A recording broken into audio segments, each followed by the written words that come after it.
This video is powered by the pros at Pascal Air Plumbing and Electric. Arkansas owned, Arkansas operated. GoPascal.com. Coach, I know the last time we talked to you leading up to the exhibition game against Texas, you weren't necessarily pleased with the way your team has been practicing. How do you feel like they've responded since the loss to Texas this week? Yeah, I think we've had some good practices. Obviously, we want to continue to evolve from a practice standpoint, but I think the guys' mental, makeup physically, we've practiced with the energy that that we kind of want to have, culturally, chemistry wise, and then just making sure that everybody understands in our entire program, the mission and the vision. All those things, but we knew coming into the year that this was going to be a learning experience, that that we were not going to be a finished product a week before our first regular season game, which is kind of when the Texas game took place. But yeah, we have a lot of uncertainty on the floor schematically that we're still trying to work out and understand who our team is, but really happy that we played that game. I think in the long run, it'll benefit our program in a big way. And Kamani was just telling us that y'all watched like the entire game in a film session. It was like 3 hours long, longest film session he's had since he's been here. What was the reasoning behind that? There was no reasoning. It was needed. I think if I would have asked any of you guys to do a film session after that performance, hopefully you would have had a 3-hour film session as well. But yeah, we needed to see all the possessions. We didn't need to see the cut ups. We needed to see when they made their run, all those things, I think became extremely important for the guys to get a live kind of feel. Normally our film sessions are really short. Sometimes 5 minutes long. I'm surprised that we haven't continued to watch that tape more. I'm surprised our assistant coaches haven't demanded to continue to watch it, because can never watch enough of that one. Appreciate it. Curtis. Coach, what have you seen out of North Dakota State so far in your prep, and just maybe the main challenges they'll pose for you on Monday?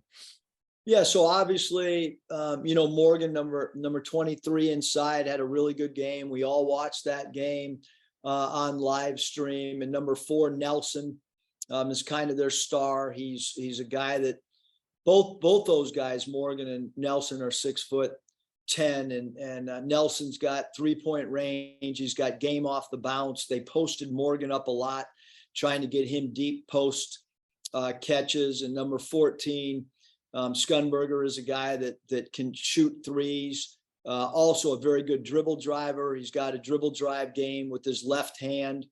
Their point guard Yoder played with some nice pace pushing the ball. He goes by number 5, can make open threes. And then really impressed with their freshman. Number 2, Miller, 6 of 10 from 3 ball. And then number 12, Waddle, had a really good game as well. So both those wing players, or off guard / small forwards, played well and shot well. White is a junior college player, number 11 at the off guard. They played him at a little bit of point guard, but he's got a reputation as a shooter. And then obviously McKinney, number 0, a returning player who did not play the other night in their home exhibition game, but McKinney, number 0, is really good pushing the basketball, plays with good pace, very good at getting to the rim. And then their backup interior player, Street, number 22, is a hardworking player who understands angles, needs an angle to score, but a very good offensive rebounder. And so you're facing size with Morgan, Nelson, and Street. And then you're facing a returning player in Scunberg, who's got, a game off the bounce as well as shooting the 3, and then 2 freshmen who really can shoot the basketball. And then with a couple Summit League teams on the schedule early, it's hard not to think about Todd Lee. Just curious how he's been as an addition to the staff for you. And then how valuable is it to have that with some of these early games before these teams have a larger sample size, to have a guy that's coached against them for the last several years? Yeah, I mean, we have 3 guys on our staff from the Summit League, and Caleb Klein, and obviously you mentioned Coach Todd Lee, as well as Matt Lopez. So we have a group of guys that have been in that league. But I think certainly, Todd's function is really to coach me, to help me. We bounce ideas off all the time, both in the office and then at home when I'll call him at night. But certainly, Todd has great familiarity with Nelson and incredible respect for 14, Scunberg and McKinney, those 3. But then everybody else is kind of new. You're talking about Yoder, transfer in, and Waddle, the freshman, and Miller, the freshman, and White, the junior college player. So, I think it can help somewhat, but every team, especially the first game of the year, you don't have much body of work to go off, but this is a well-coached team. This is a team that does a really good job of occupying you on the weak side with what we call weak side pairs action. Well, they'll screen.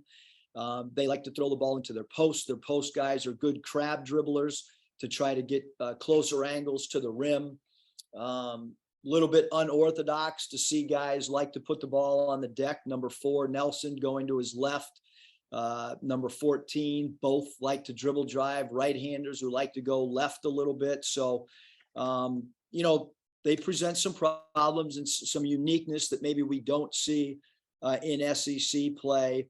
So yeah, we're trying to come up with little themes and how we can be innovative in our preparation for a team that has good skill shooting and passing the ball.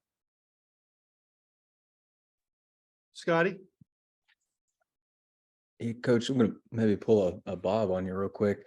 It's your 4th season opener. Just curious what you think about that, and just, where you've gotten, how you built this thing from where it all started with Rice. Yeah, I mean, we played really good against Rice, though. I mean, I would say that in year 1, that opening night game is as good as any group that I've ever. We had really great buy-in. It's hard in year 1 to have buy-in.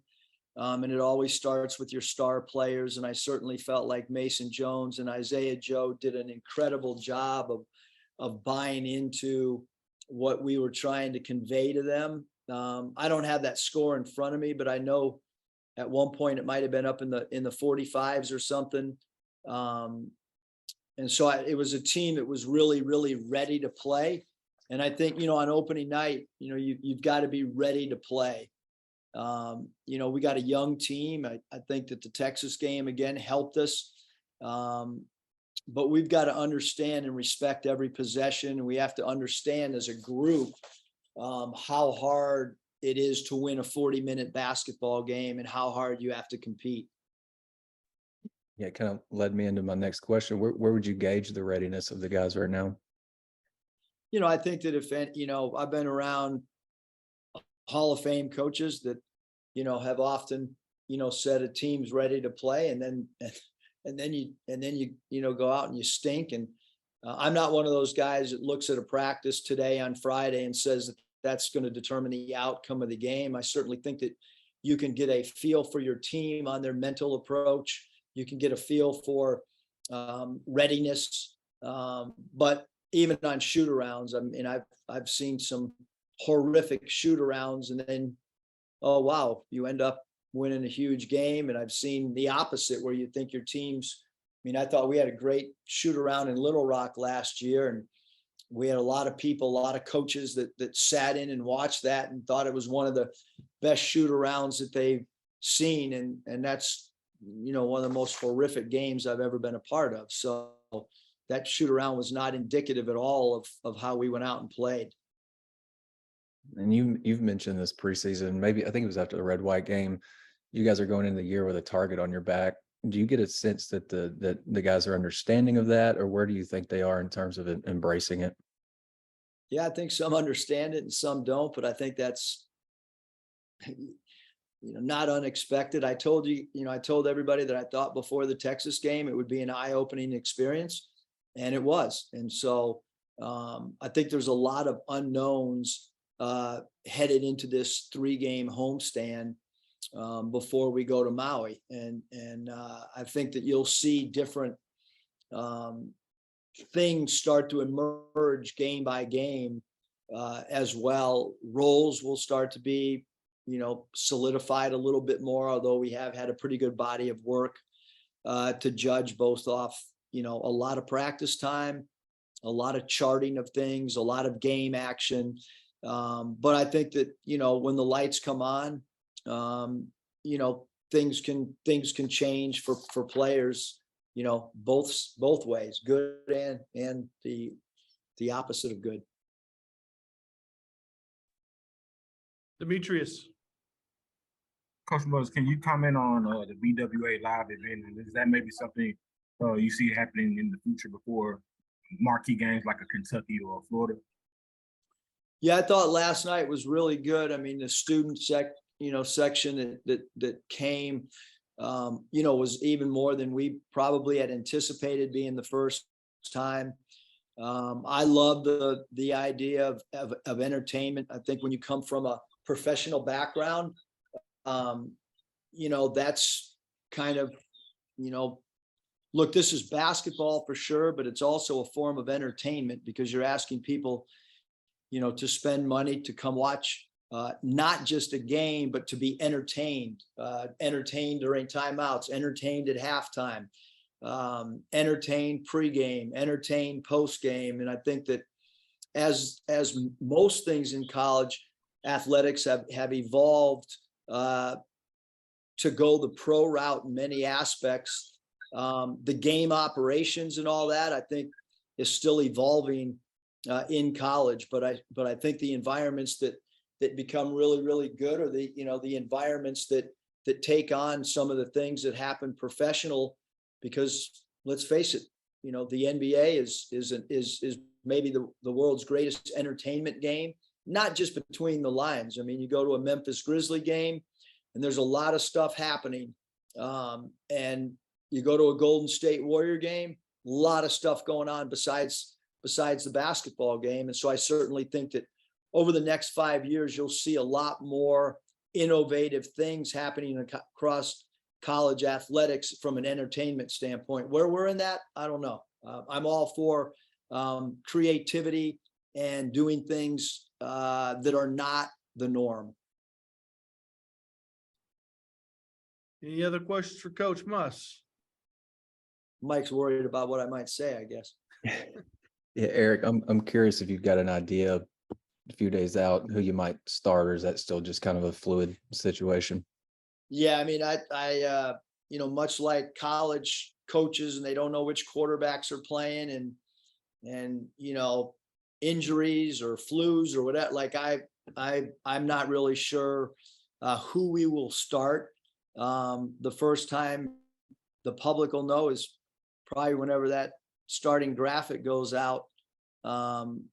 Is probably, and in all honesty, we do still have some things that we're trying to work through, and just trying to find out exactly who's available and healthy, and all those type of things are